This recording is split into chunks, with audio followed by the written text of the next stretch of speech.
Doesn't it figure? My brain is always in gear. So these questions come and these questions go. The thoughts come and the thoughts go. Rabbit, look it. Oh, sorry. Squirrel, thank you. That's right. So, alrighty. We finished our 12 minor prophets. Did anybody learn them, or you can say them for our Wednesday night class? Can anybody say the 12 minor prophets in order, without hesitation, with total confidence, other than Jerry L. Browning? But just so you know, there's one person present. Dear, go for it. Hosea, Joel, Amos, Obadiah, Job, Micah, Nahum, Habakkuk, Zephaniah, Haggai, Zechariah, Malachi. See that? A++. That's a young lady. My zip code. What's that? That's right. That's a young lady that grew up in the headlands of Mentor. And here she is today reciting the 12 minor prophets. You're working on it, right? Okay. Those 12 are part of the how many books of the Old Testament?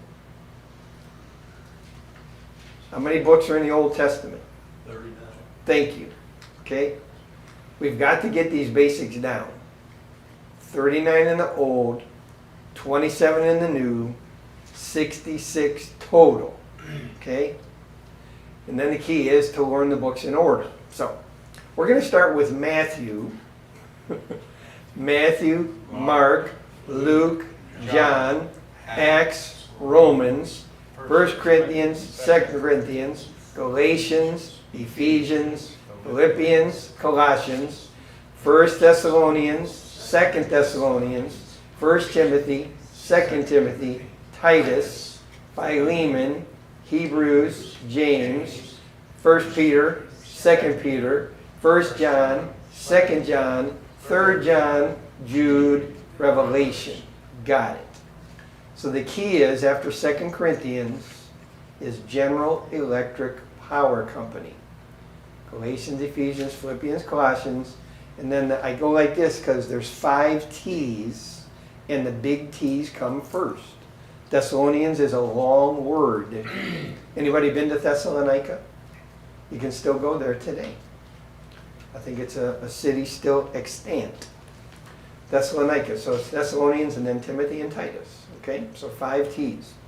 I think once you get through that, but we need to work on it. Okay? So, just by way of introduction, since you've first been listening to me, you know I love the Old Testament. And I've stressed from the beginning the importance of understanding the difference between Israel and Judah. Okay? For the first 40 years, for the first 120 years, the nation was united under 3 kings. Who is the first king? Saul. Okay, Saul. All right?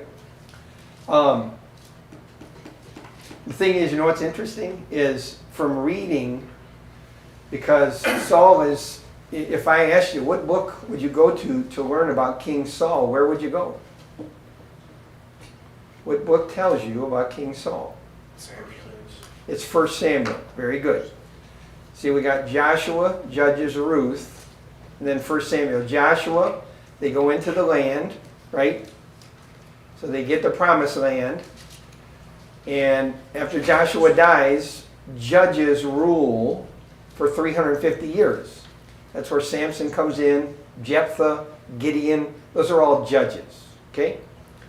And after 350 years, the people, they start complaining, we need a king. The last judge was who? It was Samuel. Okay? Samuel comes on the scene when Eli was the high priest. Eli was a bad guy. Eli's sons committed adultery. What's that? So his sons definitely were. Mm-hmm. Did I say Eli was a bad guy? Yeah. No, his sons were bad. Eli was okay. But he just didn't discipline his boys. And because of that, God said, Eli, sorry, can't use you anymore. And that's where Samuel comes in. And you know the story, fascinating story. His mother, what's his mother's name? Eli broke his neck, right? He did. Eli was a hefty dude. And when he heard that his sons had died in battle, he fell off backwards off a rock and broke his neck. Because it said he was a very fat man. I mean, the Bible says that. So, so where was I going? Going with Hannah. Yes, there you go. Samuel's mother was Hannah. Hannah was childless, prayed for a son, and God gave her Samuel. Remember the story? I mean, Samuel's 5 or 6 years old, and she makes him a little ephod, like a little linen ephod like the priests would wear, and took him up to be under Eli's care. And you know the story, Samuel, Samuel. He jumps up to Eli. What, Eli, I'm here. Eli said, what's your problem? I didn't call you. Go back to sleep. So that happens like 3 times. And finally says, it's God speaking. So Eli says, next time you hear that, Samuel, say, speak, Lord, for thy servant hears. Ready for this? Speak, Lord, for thy servant hears. Speak, Lord, for thy servant hears. I am yet a child, but thou hast called my name. There must be some one special task for me to claim. Speak, Lord. And then it goes on from there. Isn't that a beautiful song? Okay. So Samuel was used by God. So when you think of the book of Samuel, the reason I mention that, book of Samuel is very easy to remember. It's a 3-point outline. Samuel, Saul, David. That's the book of Samuel. Okay? Because Samuel leads the people for a while, and then they clamor for a king. And, I mean, Samuel, is it in there? You're kidding me. It's in our hymnal. Let's do that. 512. 512. This is one of Ron Hamilton's hymns.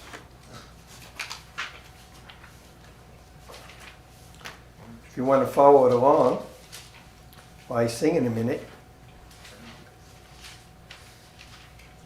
512. Speak, Lord, for thy servant hears. Speak, Lord, for thy servant hears. I am but a child, yet thou hast called my name. There must be a special task for me to claim. Speak, Lord, tell me all thy will. Speak, Lord, in a voice so still. Though the task be great, or though the task be small, I will trust in thee alone and give my all. I don't ask for riches, I don't ask for fame, I don't ask that honor be heaped upon my name. I only ask thy presence to ever be the same. Speak, Lord, for thy servant hears. I can't go that high. Isn't that beautiful? So, there you go.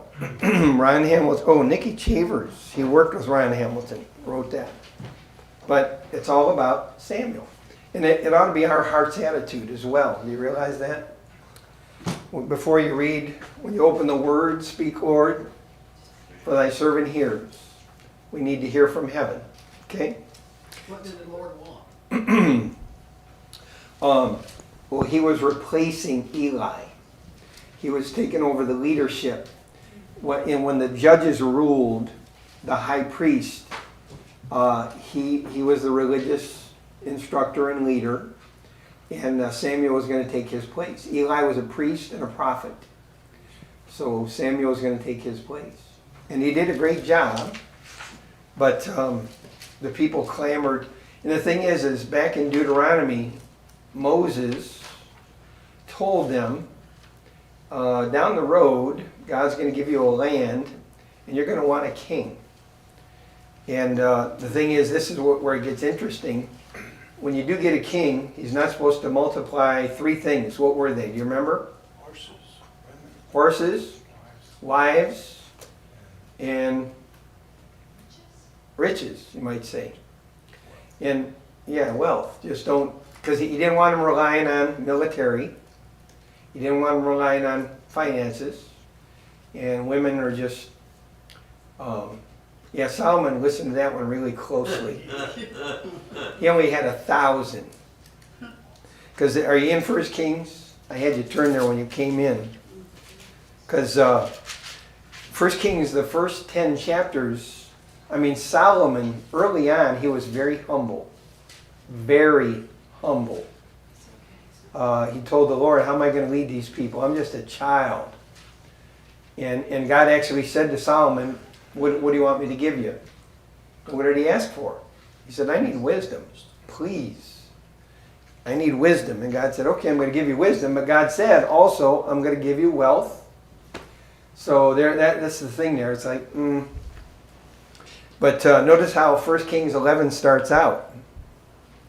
See, King James, I'm reading the New King James here tonight. It says, but King Solomon loved many. King James original says, strange women. You ever been to the circus and seen the bearded woman? yeah. Or the woman with a horn? There's strange women. Women with, but this isn't what that's about. Because that's why the New King James corrected it to many foreign women. Okay?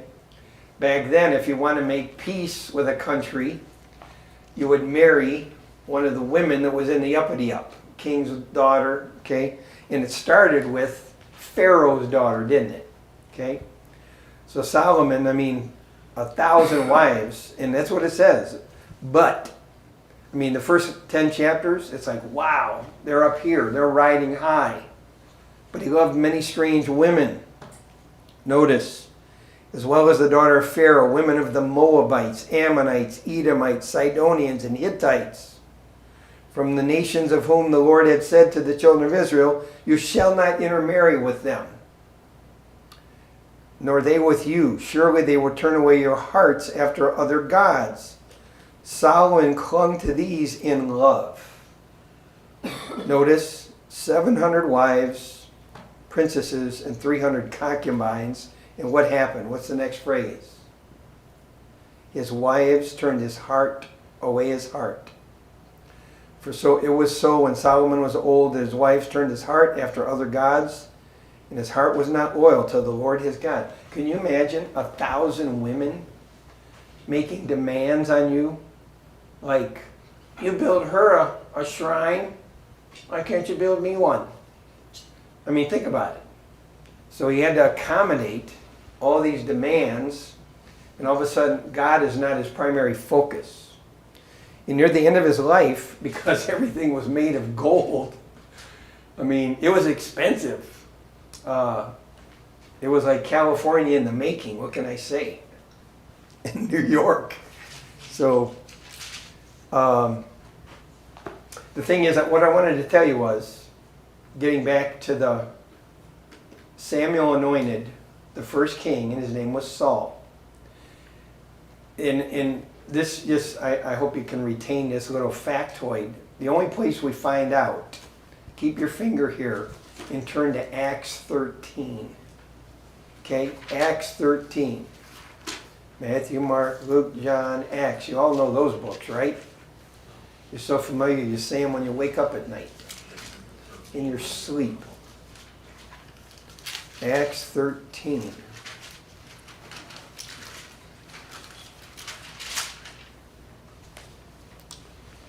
Okay, notice in verse, Right in the middle, bro. what's that? Right in the middle. Is it? Yeah, where is it? Acts 13:1. Oh, yeah, but that's not it. That's not what I'm looking for. It is. No, because it's going to tell us how long Saul was king. Yeah, somewhere it said Yeah, I brought my other Bible. This makes me nuts. It's in Acts 13. Around 21, they're talking about things. So. 40 years. Yeah, there it is. Yeah, verse 20. After that, he gave them judges for about 450 years until Samuel the prophet. And afterward, they asked for a king, so God gave them Saul, the son of Kish, a man of the tribe of Benjamin. Here it is, for 40 years. Okay? So you can kind of figure it out when you read 1 Samuel. But this is where it tells us he reigned for 40 years. In 2 Samuel and 2 Chronicles, it tells us clearly that David reigned for 40 years. 33 years in Jerusalem, 7 years in Hebron before they took him to Jerusalem. And then Solomon reigned 40 years. Okay? So, the thing is, back in 1 Kings chapter 11, you need to see this. Okay, Solomon is coming near the end, and here's where it starts. We're going to do a little bit of reading tonight. I hope you can handle that. 1 Kings 11:26. Notice what it says. Then Solomon's servant Jeroboam, okay, the son of Nebat, an Ephraimite from Zerida, whose mother's name was Zeruiah, a widow, also rebelled against the king. And this is what caused him to rebel against the king. Solomon had built the Millo. The Millo was like a housing development outside of Jerusalem. I mean, Solomon just loved to build things. Okay? He had built the Millo and repaired the damages of the city of David. Now look at this. The man Jeroboam was a mighty man of valor. And Solomon, seeing that the young man was industrious, made him the officer over all the labor force of the house of Joseph. Whenever he uses the house of Joseph, it's normally referring to the tribes in the north. Okay? So Jeroboam initially is working for Solomon. Okay, see that? Now what happened, and here's the thing. I meant to mention this. There are some questions about this dividing of the nation in Israel that I can't answer. Okay? Because you know what you're going to find out? You know who actually divided the nation? The Lord did. God did. Because look what comes up here. Okay? In verse 29, it happened at that time when Jeroboam went out of Jerusalem that the prophet Ahijah, the Shilonite, met him on the way. And he had clothed himself with a new garment, and the two were alone in the field. Then Ahijah took hold of the new garment that was on him and tore it in 12 pieces. And he said to Jeroboam, "Take for yourself 10 pieces, for thus saith the Lord, the God of Israel, Behold, I will tear the kingdom out of the hand of Solomon, will give 10 tribes to you. But he shall have one tribe for the sake of my servant David." That one tribe, what tribe was Solomon from? What tribe was David from? Judah. So the one tribe he's going to give them is Benjamin. Okay, whenever you look at a divided nation, Judah and Benjamin are always together. Okay, he shall have one tribe for the sake of my servant David, for the sake of Jerusalem, the city which I have chosen out of all the tribes of Israel. Because they have forsaken me and worshipped Ashtaroth, the goddess of the Sidonians, Chemosh, the god of the Moabites, Milcom, the god of the people of Ammon. They have not walked in my ways to do what was right in my eyes and to keep my statutes. So verse 34, however, I will not take the whole kingdom out of his hand, because I've made him ruler all the days of his life for the sake of my servant David. Okay? Verse 35, but I will take the kingdom out of his son's hand. What's his son's name? Rehoboam. Okay? The prophet Ahijah is telling Jeroboam here's what's going to happen. Okay? Verse 38, look what he says. Oh, at verse 37. So I will take you, and you shall reign over all your heart desires, and you shall be king over Israel. Then it shall be, if you heed all that I command you, walk in my ways, do what is right in my sight, to keep my statutes and my commandments, as my servant David did, then I will be with you, and build for you an enduring house, as I built for David, and will give Israel to you. Okay? Look at verse 40. So somehow Solomon got wind of this. Solomon therefore sought to kill Jeroboam. But Jeroboam arose and fled to Egypt, to Shishak, king of Egypt, was in Egypt until the death of Solomon. So what did we just read? What was Jeroboam at first? He was employed by Solomon. Saw that he was an industrious, smart young man. Solomon takes him under his wing, puts him in charge of things. Okay? But here comes, this is amazing to me. The prophet says to Jeroboam, I'm going to give you 10 tribes. God says, I'm going to give you 10 tribes. Okay? So, chapter 12, verse 1. Rehoboam went to Shechem. For all Israel had gone to Shechem to make him king. So what happened? When Jeroboam the son of Nebat heard it, because he was still in Egypt, for he had fled from the presence of King Solomon, and they had been dwelling in Egypt, they sent and called him. And Jeroboam and the whole assembly of Israel came and spoke to Rehoboam, saying, your father, you ever heard that? Your father made our yoke heavy.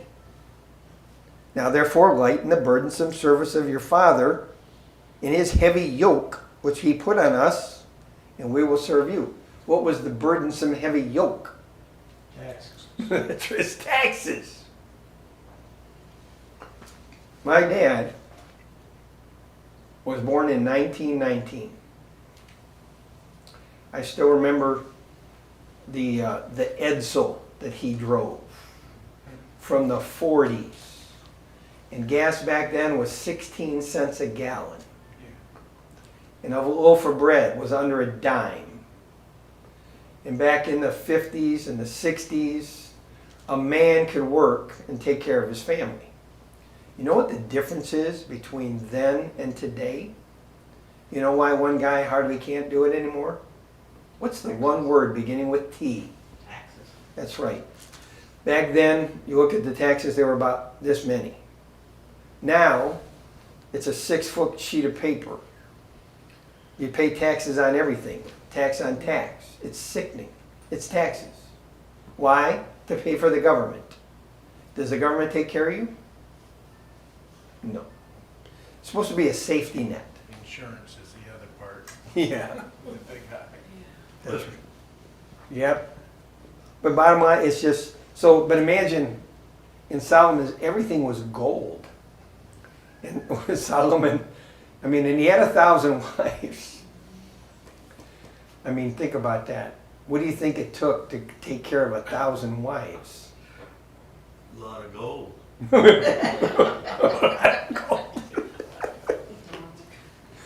Yeah, it's, if you read the first part of 1 Samuel, it tells how much gold came to the place in a year.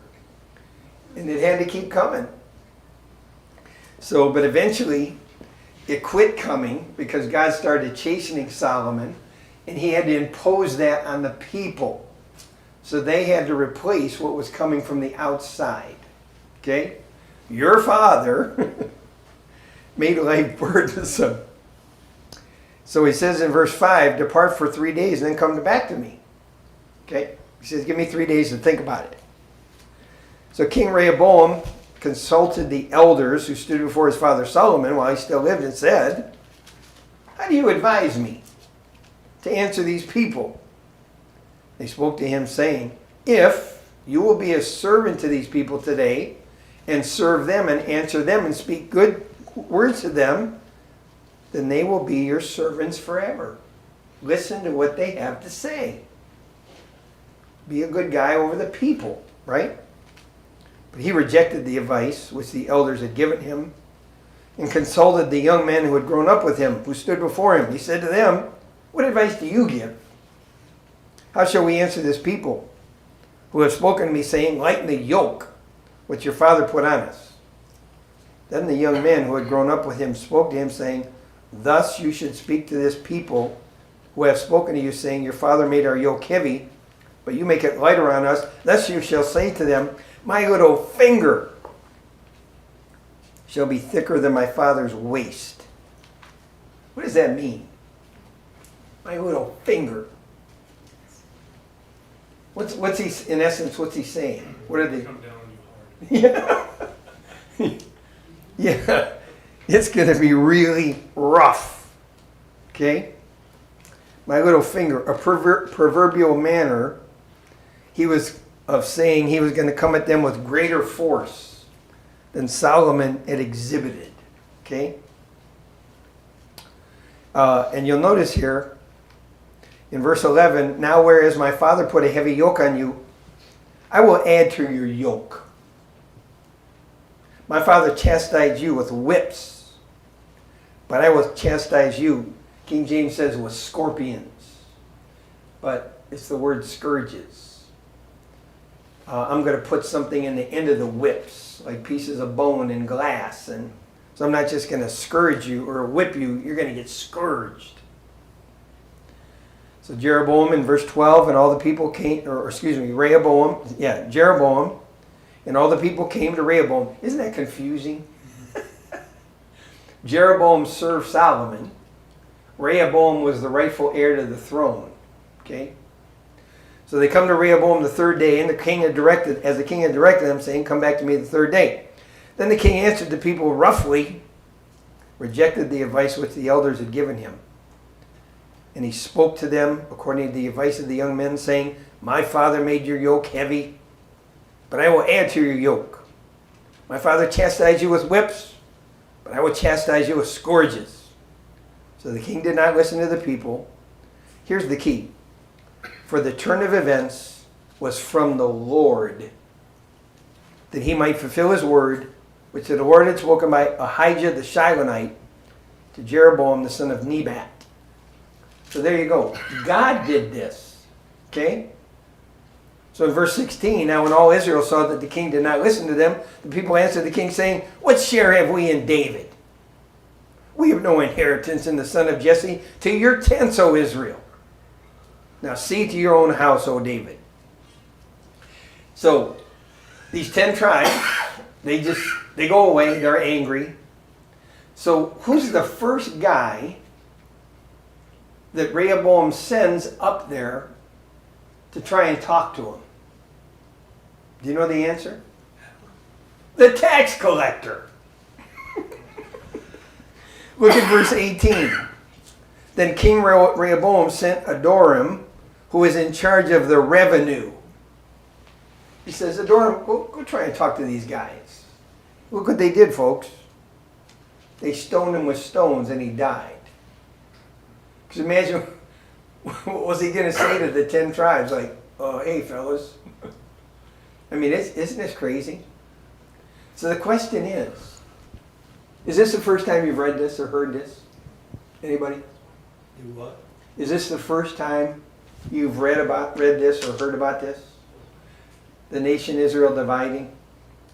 It probably hasn't, but you don't think about it much. But here's the question. Why did God do this? Why did God do this? Because they followed after other gods. Or Well, the thing is, their king did. but it was Solomon that did. And he took, and the thing is, now I hope you can remember this little factoid. In the north, they're going to have 20 kings. Okay? Normally you think of 19, but there was a time, you should have a list of kings in your Bible. There was at one point where 2 kings ruled together, Tibni, Tibni, and Omri. Tibni and Omri. It was a co-regent rule. Okay? Actually, they didn't like each other. One guy said, "I'm king." The other guy, "No, I'm king." So they were opposed to each other. So if you count them, the kings in the north, there were 20. How many kings were there that feared God and walked with him? What's the answer? None. 0. Okay? 0. See, the thing is, and I just don't understand it. How could it have worked? Because the first thing Jeroboam did was he built an altar in Dan, which is the northernmost part, okay? And he built an altar in Bethel. So he didn't want the northern tribes going to Jerusalem. Did God tell him to do that? No. No. See, the thing is fascinating. I don't have time tonight. You need to read 1 Kings 13. Because the title of the chapter, 1 Kings 13, is The Nameless Prophet. The Nameless Prophet. Because look at, in 1 Kings 12, verse 25. Everybody there? 1 Kings 12, 25. Then Jeroboam built Shechem in the mountains of Ephraim and dwelt there. And he went out from there and built Penuel. And Jeroboam said in his heart, now the kingdom may return to the house of David. If these people go up to offer sacrifices in the house of the Lord at Jerusalem, then the heart of the people will turn back to their Lord, Rehoboam, king of Judah. And they will kill me and go back to Rehoboam, king of Judah. Therefore, the king asked advice, made 2 calves of gold, and said to the people, it is too much for you to go up to Jerusalem. Here are your gods, O Israel, which brought you up from the land of Egypt. 2 calves. And he set up one in Bethel, and the other he put in Dan. Now this thing became a sin, for the people went to worship before the one as far as Dan. He made shrines on the high places. He made priests from every class of people who were not of the sons of Levi. He made a feast, okay?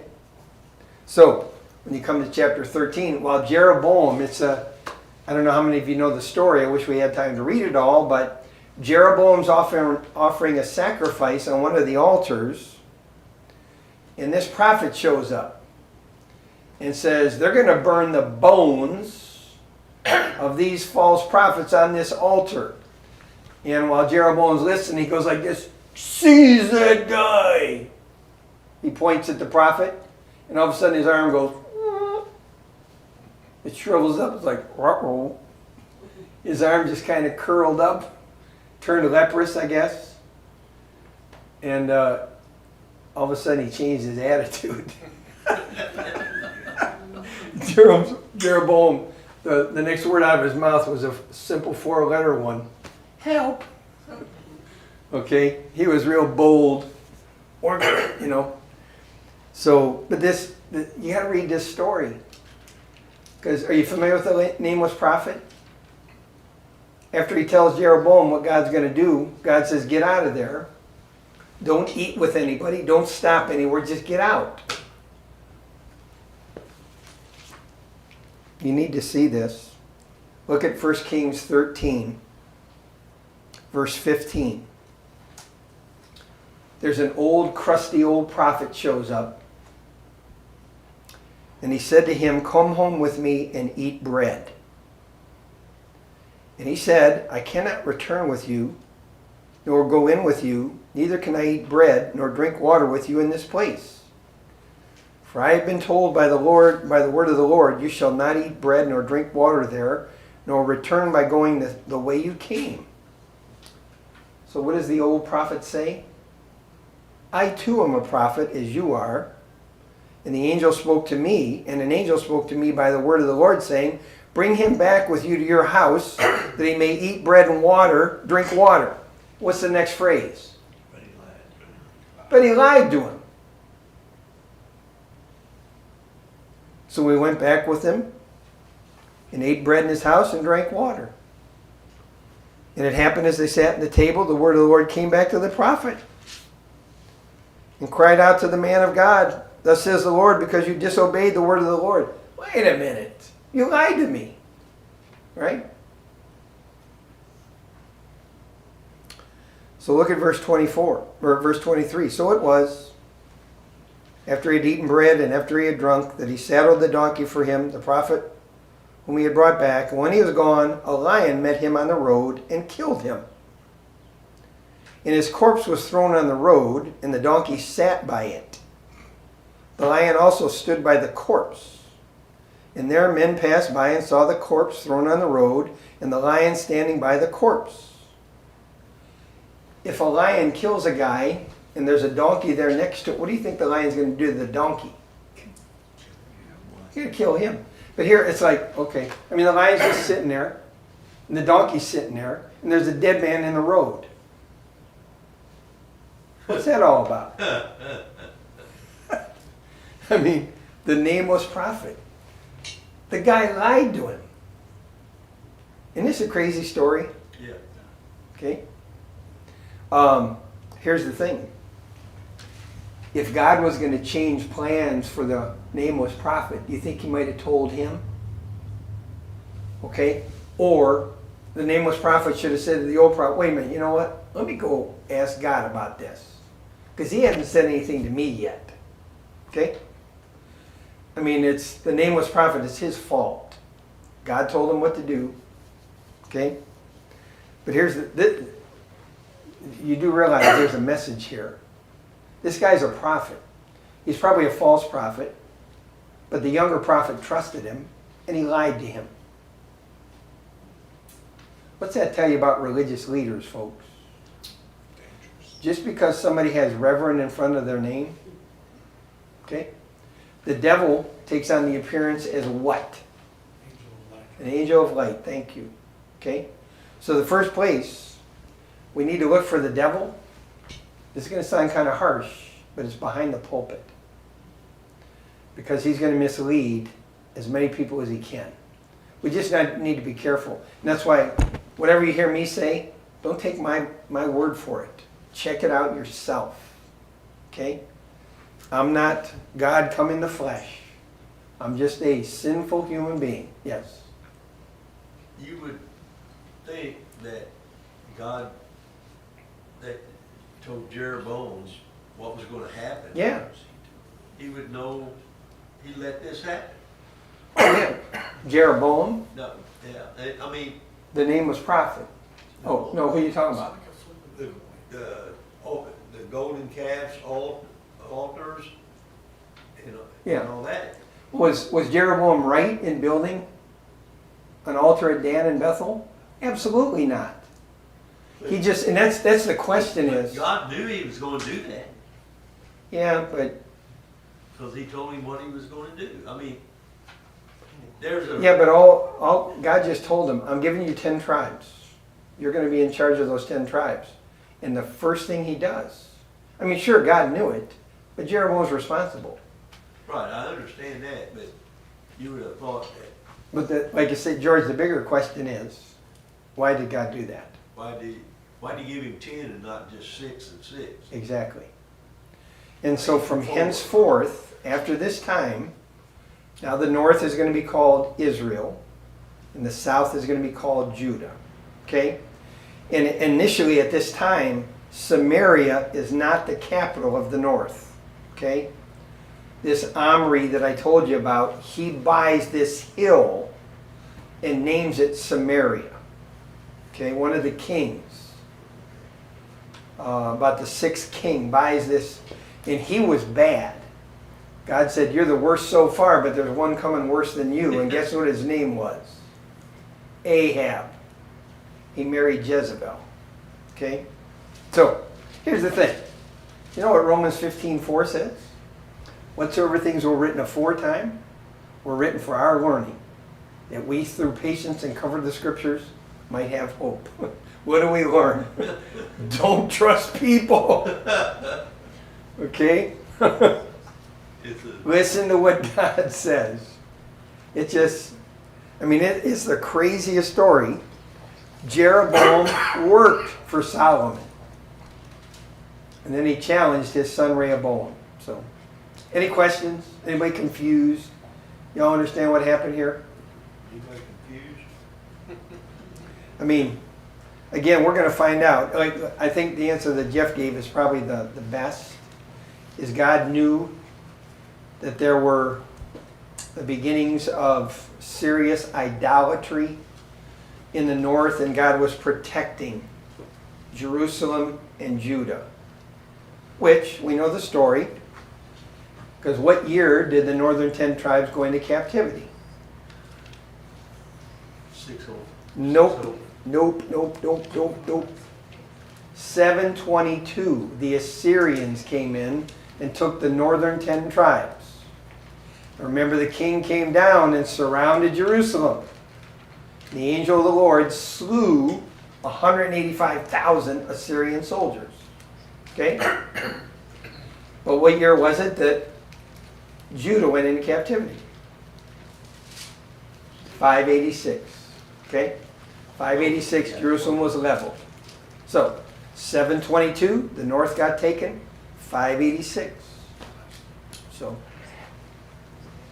okay? Was this helpful or just a waste of time? Y'all understand? This is how it happened. Just, so Jeroboam was listening to the man of God. He's not supposed to go back to No. Jeroboam the was man the... of God confronts Jeroboam. Yes. The nameless prophet confronted Jeroboam at one of his altars. Okay? It's in 1 Kings 13. Okay? We just read through that. Yeah, but I didn't look at verse 1. Behold, a man of God went from Judah to Bethel. Okay? By the word of the Lord, and Jeroboam stood by the altar to burn incense. Then he cried out against the altar by the word of the Lord and said, O altar, altar. Thus saith the Lord, behold, a child, Josiah by name. This is Josiah in the southern tribes, and this actually happened. Josiah shall be born in the house of David, and you shall sacrifice the priests of the high places, who burn incense on you, and your men's bones shall be burned on you. In verse 4, so it came to pass when King Jeroboam heard the saying of the man of God, who cried out against the altar in Bethel, that he stretched out his hand to the altar, saying, arrest him! Then his hand, which he stretched out toward him, withered. So he could not. So do you get it, Jeff?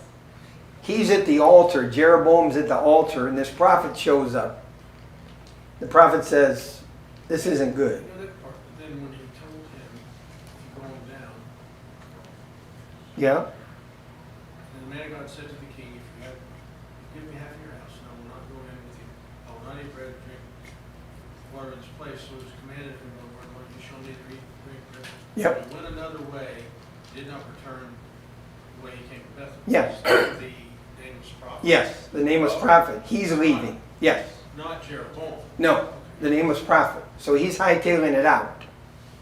And he took a little break. Sitting there with his withered hand. Yeah, that's it. Well, yeah, because with his withered hand. So it was the man of God that left. Yes. And then disobeyed. Yes, that's right. So Yeah, the old prophet God lied. killed the nameless prophet with Mhm. lying. That's right. All right. Because it's in, Because he listened to this false prophet. yeah, the guy that lied to him. If he was a man of God, why is he listening to Um, Right, it's like, God didn't tell me that. Right? So exactly. But the prophet, he said, I'm a prophet like you are. I lied to him. And an angel spoke to me. And the angel said, come on and invite this guy in. He was probably lonely. So was the man of God really a prophet? Nameless prophet? Oh, he was. But the old, I don't think we're going to see the old lion prophet in heaven. The nameless prophet did the right thing. But he listened to a lie. That's why we got to be careful. That's what I'm saying. He could have been two false prophets. No. No, he told the king. I mean, because God could have used a false prophet to. Yeah, I know. I mean, like I I know. said, you know what I'm saying? God could have used. Yeah. But again, I didn't read the whole chapter. When you read chapter 13, it's obvious God did this. And he's got this display. A lion, a donkey, and a dead guy. And people are, it's like, what is going on here? This is what happens when you disobey God. Okay? So, there you go. So we're going to see the nameless prophet in heaven, I know. All right? It's the whole thing. So, anywho. Well, he took Moses because he Yeah, struck a rock instead of speaking. that's right. It's a fearful thing to fall into the hands of the living God. The things that we think, he'll understand. No, he won't. His holiness is unchanging. So it's only by his grace and mercy that we're not smitten every day. Every day. Okay? So I hope this was helpful. It fascinates me. And I'm not sure where to go next. Because we need to come back next Wednesday. Did you guys have any? You were going to, Maybe go through the Kings? I thought you were. that's Okay, what you we said, could do that. First Kings or Second I wouldn't mind doing that. Kings. Because what you're going to That's see, what you there's... said last week we were going to go through Kings, Okay. and then we'll decide that. There's a phrase we're going to read over and over and over again. He departed not from the sins of Jeroboam, wherewith he made Israel to sin. He departed not from the sins of Jeroboam, wherewith he made Israel to sin. You're going to hear that refrain on 15 different kings. The thing is, we didn't read this, and again, it's fascinating. God said to Jeroboam, the only child of yours that is going to have a normal burial is your youngest. Because everybody else is going to be eaten by birds and animals. He told the king that. So you're going to bury your youngest son, but that's it. Everybody else is going to get ravaged by carrion birds and wild beasts. God doesn't mess around. Okay? I got a question for you. What is it?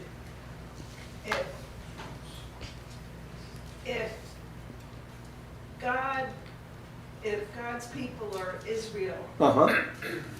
then how come Israel is always at war with its people? If he's the chosen one, say he's in Israel, he's a Jew. Yeah. So why is there never peace there? You're talking about today? Yeah, Because most of the Jews hate being Jews. no. They've denied their Savior.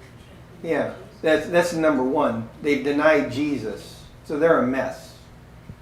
You know, they lied to Pilate to get Jesus crucified. And they said to Pilate, his blood be upon us and upon our children. So that's part of it. But like, you know who the most powerful guy in the Senate is right now? Chuck Schumer. Chuck Schumer's a Jew. You know how he feels about Israel? He hates it. How do you explain that? Okay, Bernie Sanders, a Jew. He hates Israel. They don't want to spend one dime on protecting them. So there you go. It's bad. Okay. So does that help you? Yes. Okay. All right, let's pray. Father, thank you for your word. There's really, as I mentioned, some things that we read, we start asking questions, and ultimately we're going to wait till we get to heaven to get the answer. For some reason you divided the nation, but you held Jeroboam accountable. And Lord, I pray that you'd help us to do the right thing. Help us not to be deceived. There's a lot of deceivers out there. Jesus said in the last days, if it were possible, the very elect would be deceived. So help us to have our antenna up and trust you to lead us.